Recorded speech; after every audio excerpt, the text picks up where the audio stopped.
Hebrew men in the truth share the truth with, so in this next point it says this: Hebrew men in the truth share Hebrew truth with others. So this is just going to give key examples from the New Testament that once a Hebrew brother in the walk in righteousness through Yahshua the Mashiach's spirit, once they have the understanding, guess what? They supposed to what? Share this information of how a person should live right according to the Bible once this individual fixed themselves up. So a Hebrew man will have to repent of their sins, get themselves right with the Most High in order for them to teach others so the other people can get the right understanding based upon the edification of a Hebrew brother repenting in the right spirit of the Most High. So let's read this point on Hebrew men in the truth sharing Hebrew truth with others. Colossians chapter 3 verse 16. And the person who wrote the book of Colossians was Apostle Paul. And this is in the New Testament of understanding when we read the book of Colossians chapter 3 verse 16. Let the word of Christ dwell in you richly in all wisdom, teaching and admonishing one another in psalms and hymns and spiritual songs, singing with grace in your hearts to Yahweh. So you see this, Israel? So Apostle Paul is commanding those people, right, who was referred to as being those Colossians, to what? Let the word of Christ dwell in those particular individuals richly in all wisdom. And we got the understanding that where it says wisdom, according to this Bible, when we read in the book of Ecclesiasticus chapter 1 verse 5, it was getting into what? Yahweh's commandments. So the wisdom is getting into Yahweh's commandments. So once a Hebrew man know about Yahweh's commandments and apply Yahweh's commandments, now that Hebrew brother can now teach others. And it says teaching and admonishing one another. So notice the establishment. Once a Hebrew man is rich in the understanding of Yahweh's law, statutes, and commandments, then this brother can teach Yahweh's word. That's what Apostle Paul is establishing to those Colossians. Okay, or to those people that's established themselves as being those Colossians. Okay, and those people that was referred to as being Colossians were Hebrew Israelites. As you can see, it says teaching and admonishing one another in psalms and hymns and spiritual songs, singing with grace in your hearts to Yahweh. Because a Hebrew man in the truth is going to speak, thus said the Most High. A Hebrew man in the truth is going to promote Yahweh's righteousness through righteous music. Also through edification through the prophets. Because the book of Psalms is in the Old Testament. So the Old Testament is still relevant, as you can see. And we in the New Testament. So the Old Testament is not done away with, as you can see. Because Apostle Paul is referring to the book of Psalms. Okay, it says another in psalms and hymns and spiritual songs. So Apostle Paul always went back for edification, because the book of Psalms is for edification for the chosen people to have understanding based upon King David's interpretation of understanding of his righteousness, that he was able to establish being that king-like position to exemplify prayer, psalms, and hymns unto the Most High with the right spirit. See, King David was rolling with the right type of spirit. So Apostle Paul is saying to those people of Colossians, you have to tap into Yahweh's spirit by following those examples on what you read in the book of Psalms by King David. And also you have to understand and give all glory and praises to the Most High through Yahshua the Mashiach's spirit. In truth, when we go back to the commandments, which is that wisdom of understanding according to this Bible. That's the understanding. But it says, let the word of Christ dwell in you richly in all wisdom and all Yahweh's commandments. That's what it's saying. Point blank, period. So in this next PowerPoint slide, it says, Hebrew men in the truth don't wear idolatry necklaces. So Hebrew men in the truth, they do not wear idolatry necklaces, right? Because idolatry necklaces is a sin according to the Most High. And also idolatry necklaces is considered a graven image according to this Bible, right? So wearing graven imagery around your neck, you Hebrew men that's of the world, you in sin. Point blank, period. You need to repent. You Hebrew men that are wearing idolatry necklaces. So this is just an example of Hebrew men applying Yahweh's commandments. They're going to wear righteous jewelry, okay? Catered to Yahweh's commandments. That's what makes a Hebrew man in the truth when they wear jewelry associated to Yahweh's law, statutes, and commandments. Let's read. In the book of Exodus, chapter 20, verse 4, it's going to prove that Hebrew men are not supposed to be what? Wearing or catering their lifestyle towards graven images. So this law is going to prove that Hebrew men are not supposed to what? Cater their lifestyle towards graven imagery or graven image. Because graven imagery or graven image is a sin to follow after. Point blank, period.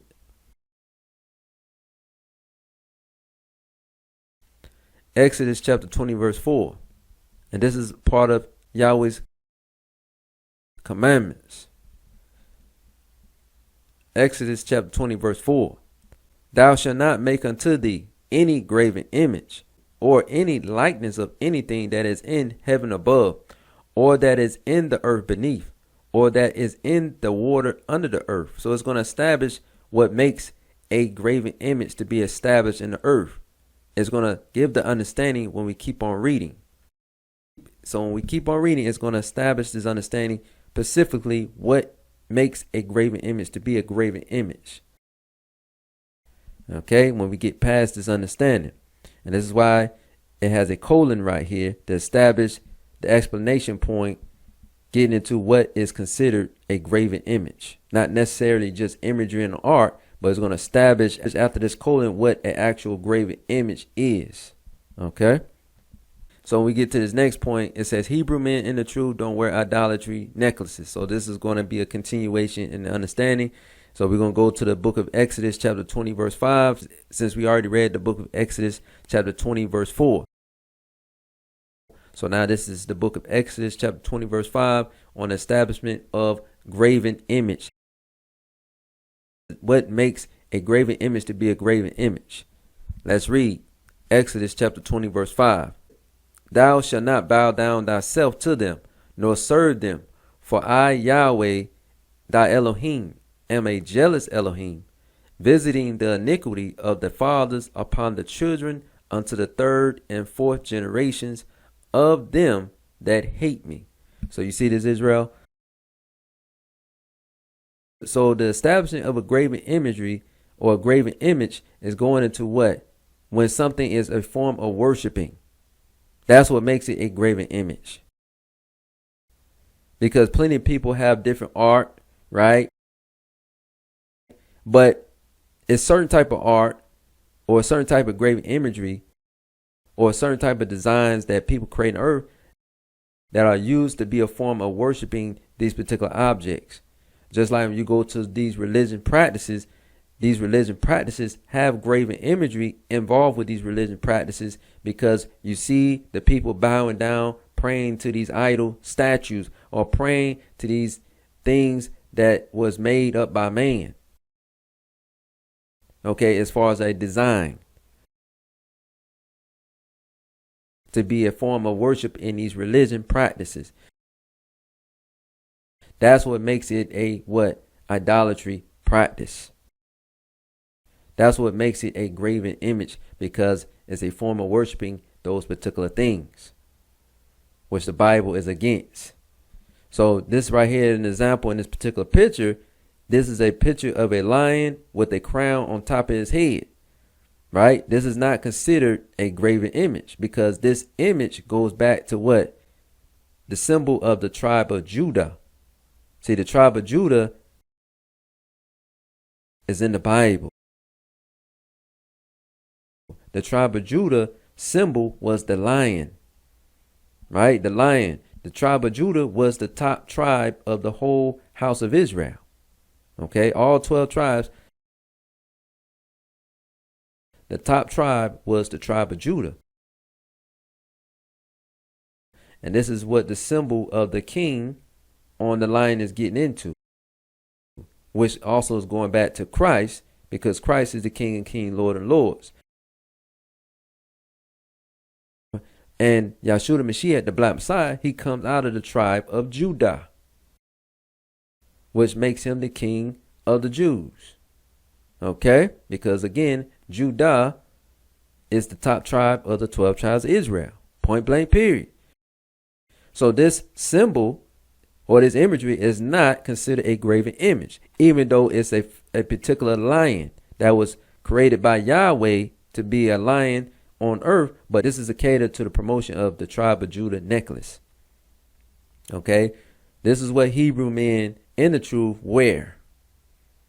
Okay, so this right here is not considered a graven image because people around the world are not worshiping this imagery. Okay, this is a symbolic symbol catered to the tribe of Judah. Okay, just like if you go back to the previous slide, you have a brother wearing a menorah around his neck, right? The menorah was an actual candlestick, right? It was a candlestick with 7 branches. There was 7 branches on this candlestick, and this was the menorah, and the menorah was positioned in front of the holy temple in Israel. And also the menorah is a symbolic symbol that was what? Also in the heavenly realm with the Most High Yah. And Yahweh had Moses particular put that design in action on earth to be a replica of what's in the heavenly realm. But this menorah is not a form of being a form of worship. Okay? People are not worshiping the menorah. But the menorah is symbolic for that candlestick in front of the holy temple, which is also the understanding of the menorah in the heavenly realm. So this is righteousness of understanding. This right here is not a graven image. Because again, there's no example of people worshiping the menorah. Okay, so again, this is righteous jewelry.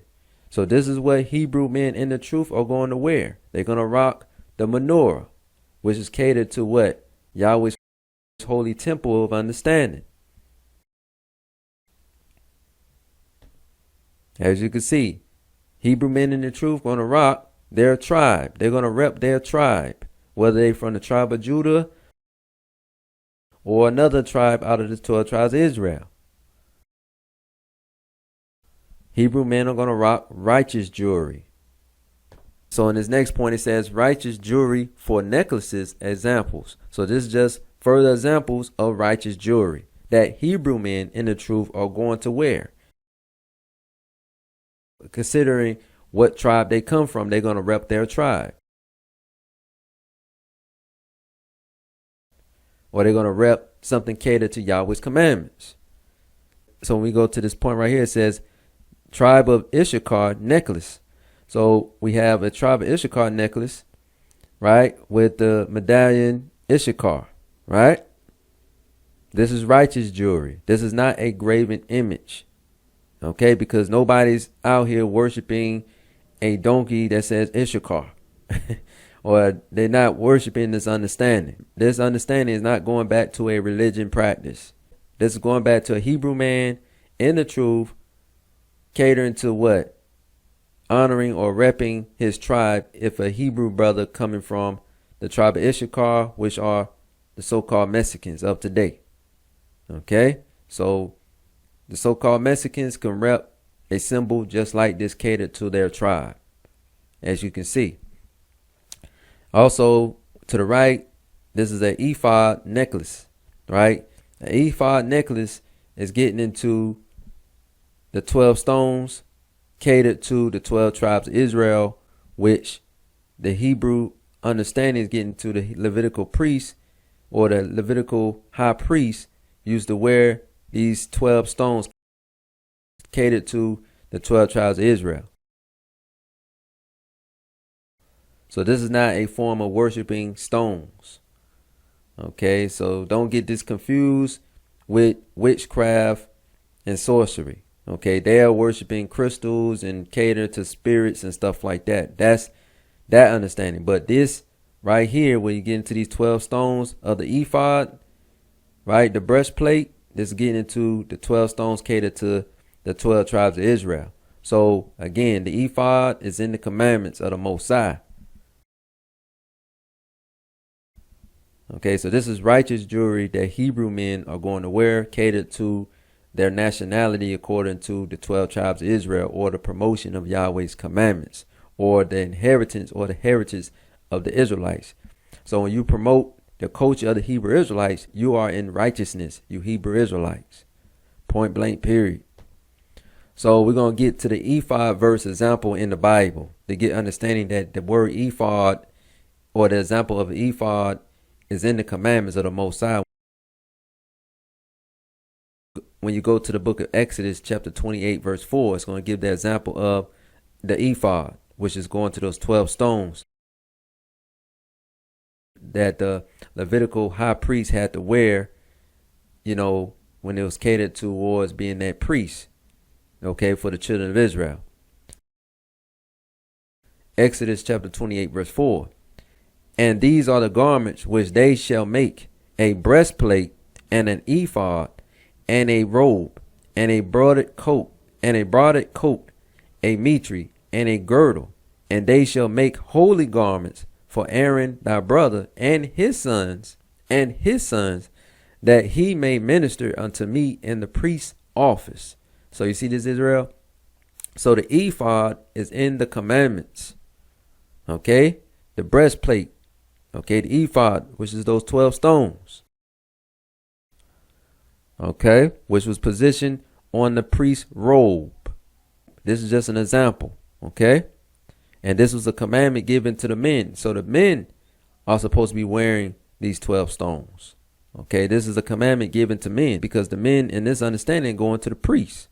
The priests were men, not women.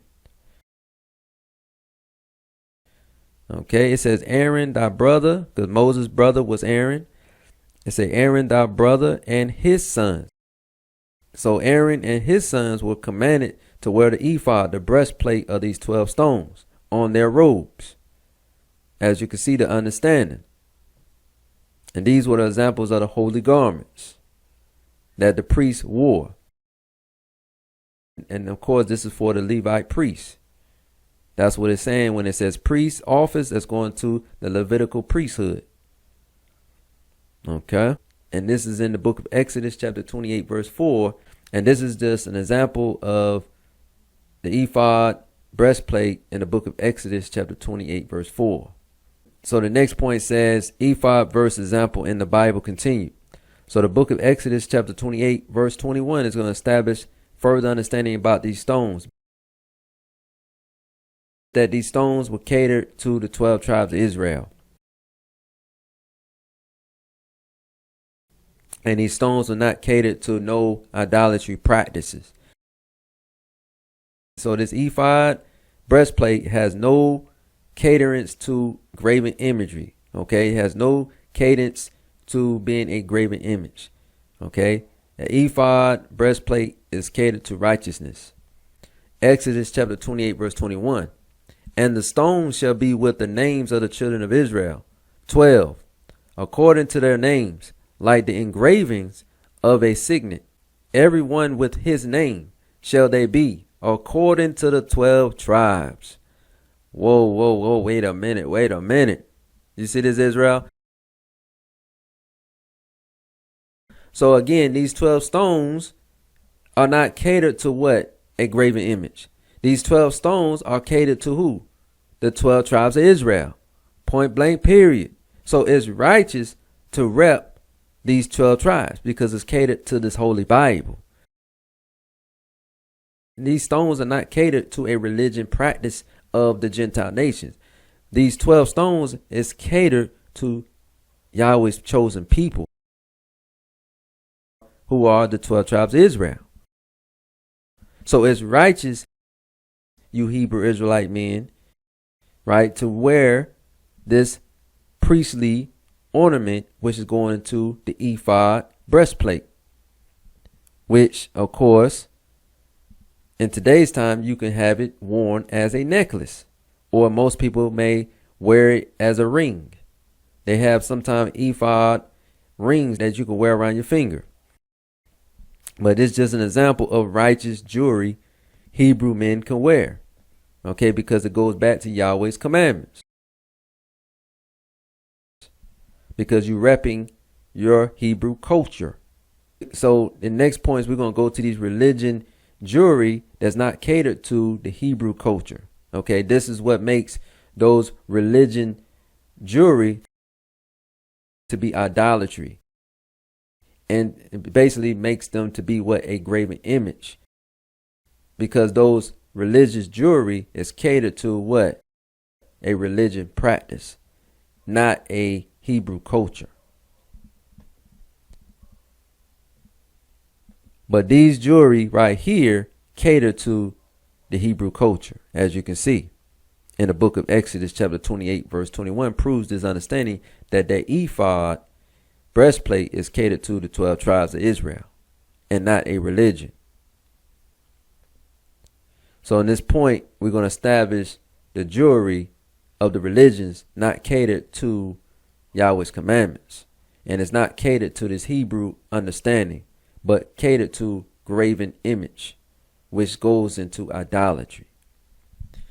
Men not in the Hebrew truth wear idolatry jewelry. So this is just an example that you'll see a lot of Christian Hebrew men who are not in the truth wearing this particular jewelry, which is going into this cross, which goes back to a religion. Because a religion, these individuals in those Christian religions worship and bow down to the cross, which is an idolatry and a graven image.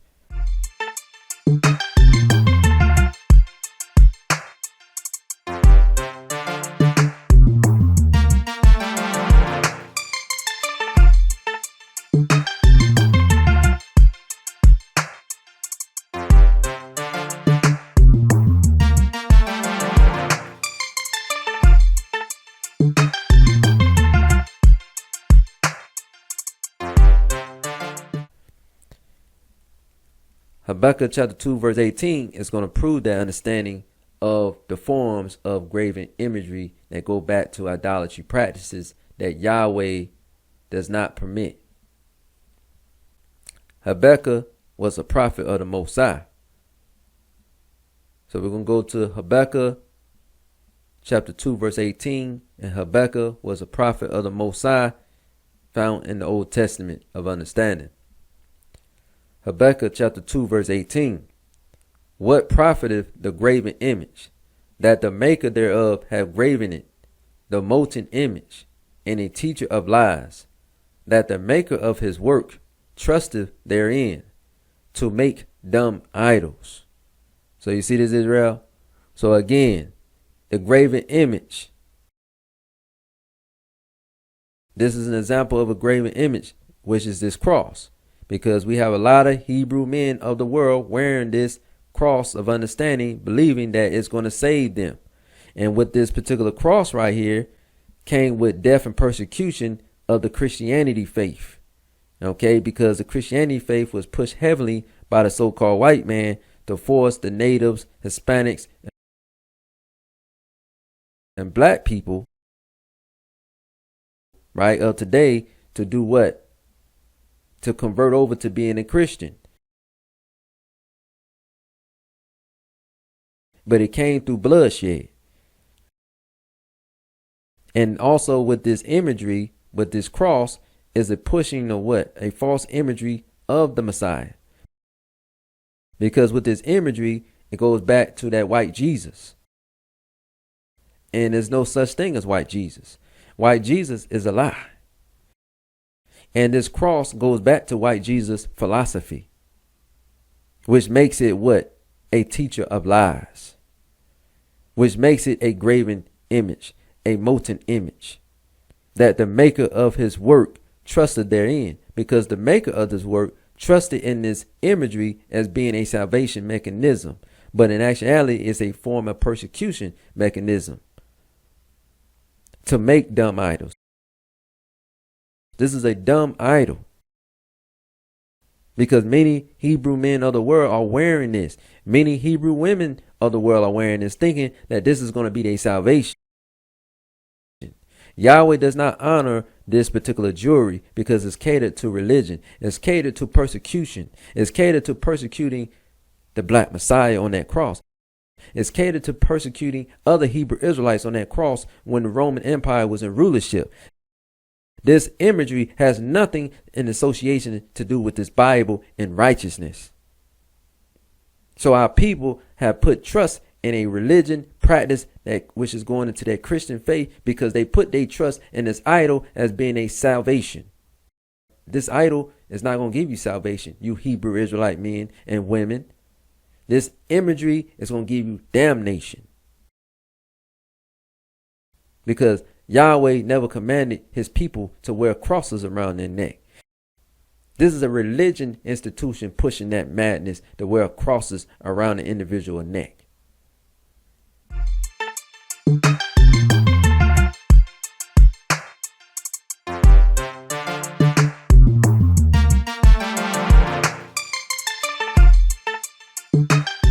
This is not of this Bible.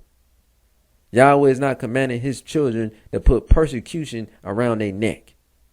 And also, it's not catered to even saving you, because again, you're going to be saved, you children of Israel, by you coming back to Yahweh's law, statutes, and commandments.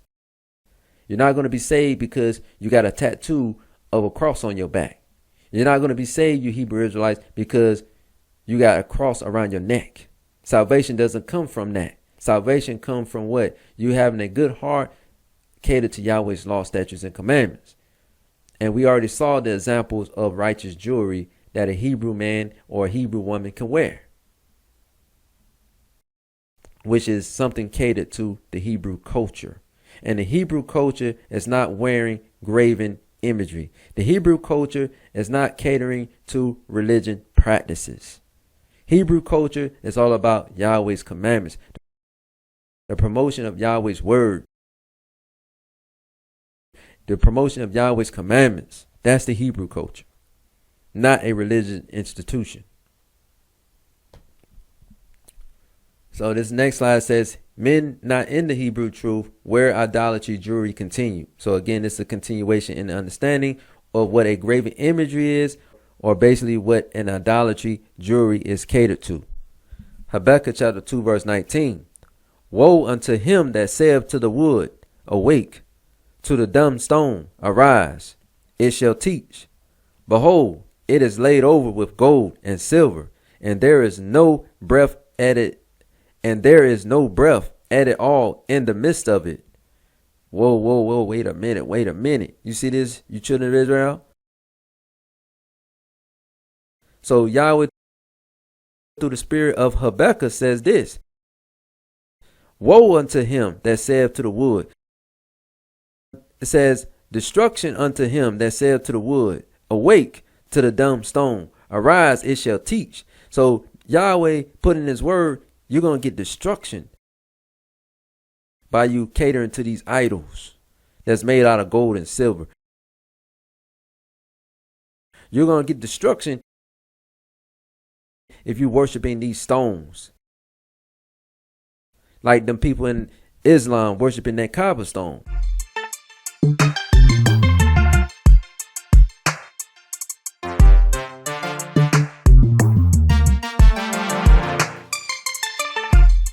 Destruction unto you, you children of Israel, that are in that Islamic stuff, because Islamic stuff is what idolatry practice.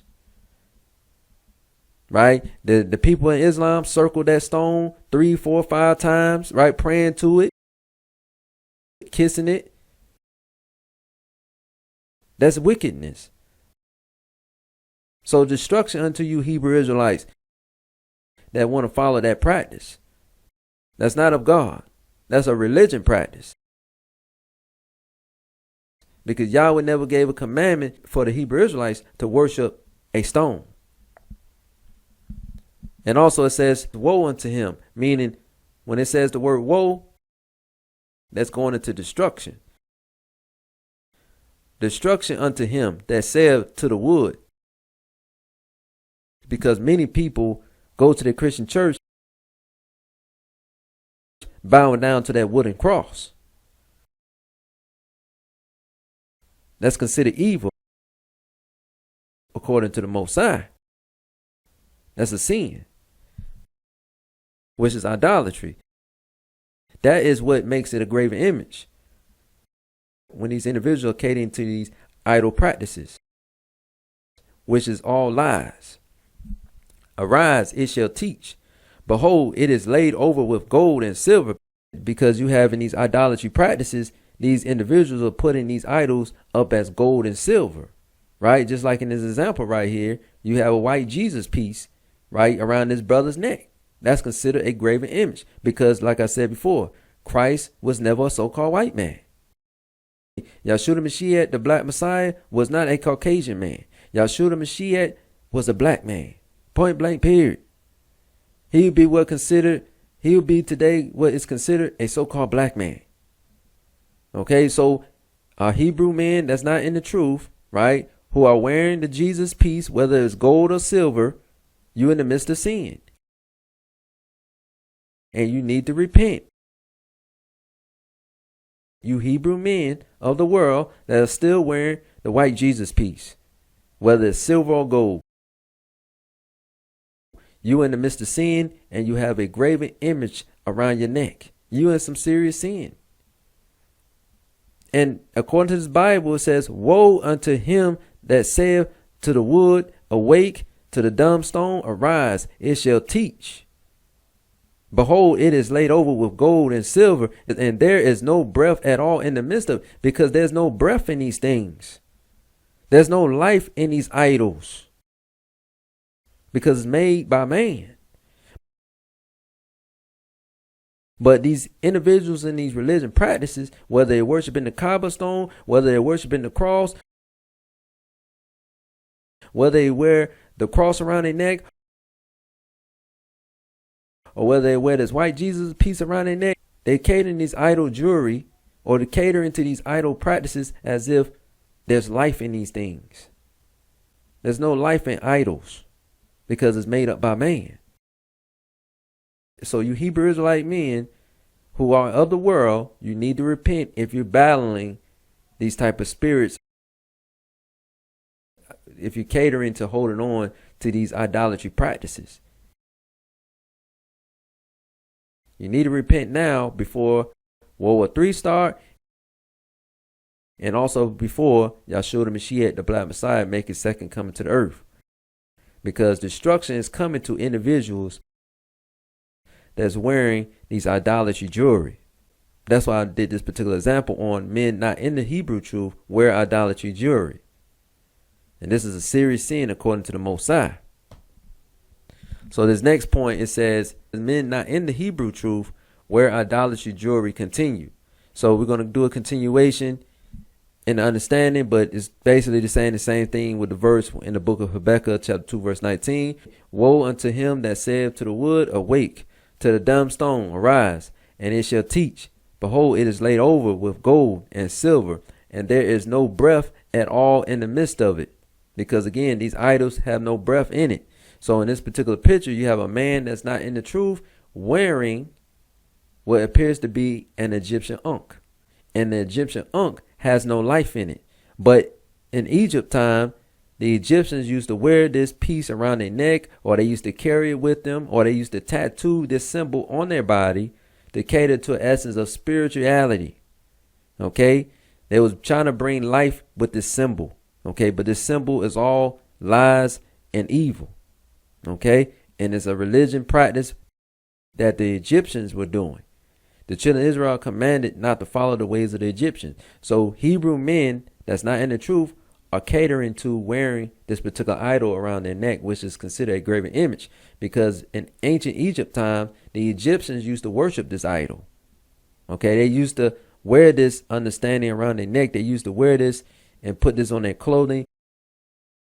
They used to put this on the walls in their houses. They used to cater to this idol right here. This symbol of the Ankh has no association with the Hebrew culture. This is basically an Egyptian culture, which this symbol comes first before we get to that cross symbol. Okay, but it all go back to sin of idolatry. Okay,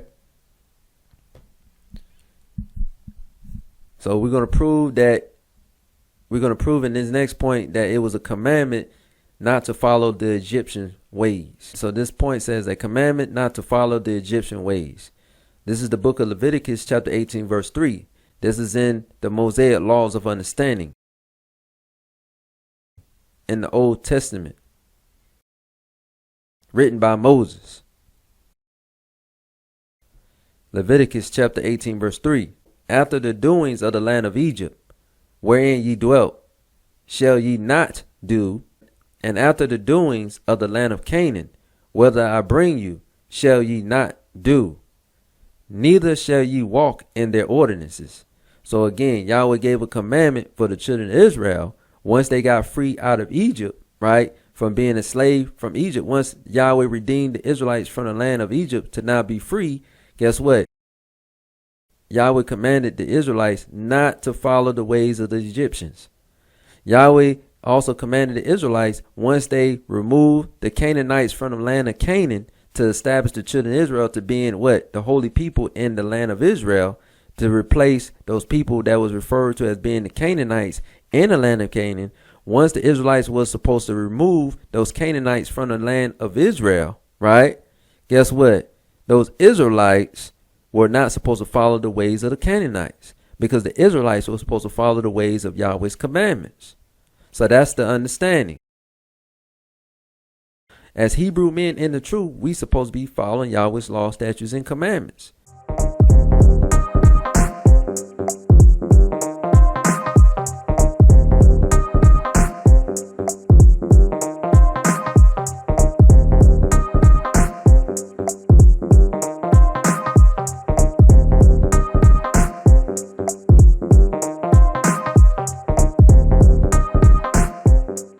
So part of the Hebrew culture, men, women, and children are supposed to keep Yahweh's law, statutes, and commandments.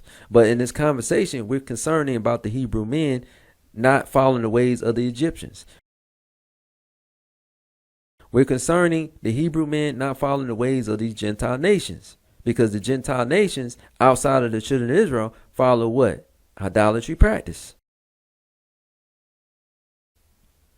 So this is a commandment that Yahweh gave the children of Israel, who are his holy people, to do what? Not follow the ways of the Egyptians in this point right here.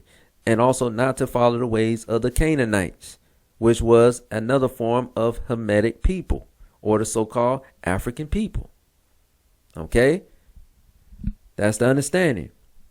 So you look on this picture right here, you see the Ankh, the Egyptian Ankh. So as you can see, you have a picture of what appears to be an Egyptian hand, or Egyptian person hand, or Egyptian god hand, holding what appears to be an Ankh. The same understanding where you see in this picture right here that we just came from, of a brother not in the truth wearing an Egyptian Ankh, which goes back to Egypt, which goes back to what? Idolatry practice, which goes back to this Egyptian Ankh being a what? A graven image, because people was kissing this thing, holding on to this thing like it had life. Okay, and they also was bowing down, praying to these things in Egypt. So this particular brother right here is in huge violation, as you can see, the understanding. So the Egyptian Ankh is considered an idolatry practice. So you Hebrew Israelite men wearing the Egyptian Ankh around your neck, or getting tattoos of the Egyptian Ankh on your body, you in the midst of sin.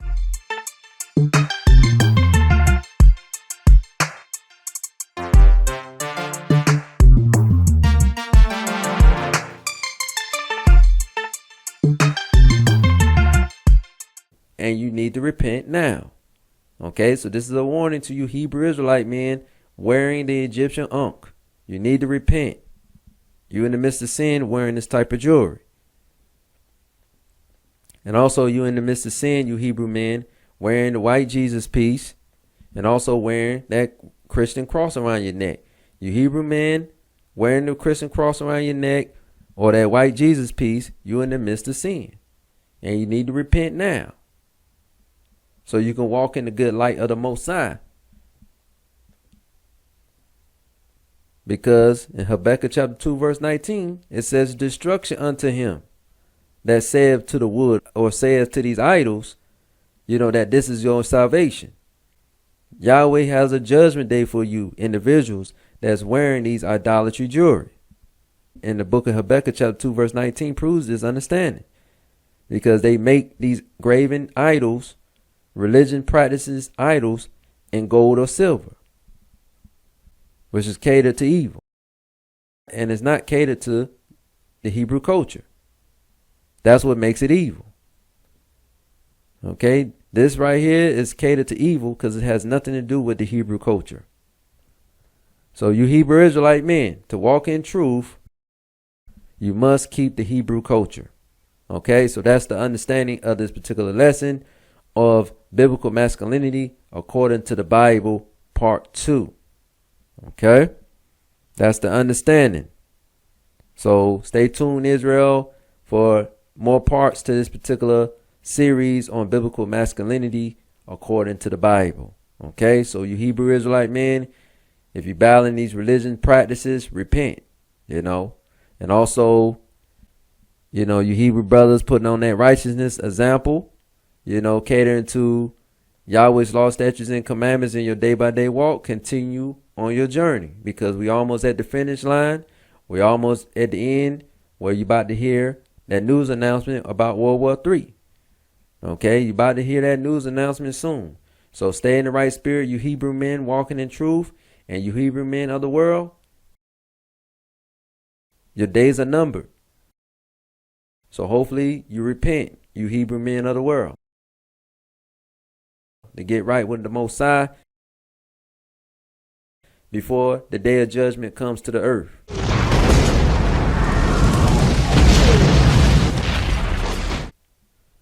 Other than that, Israel, stay tuned for more videos on Kingdom Builders of Israel LC YouTube channel. And other than that, shalom.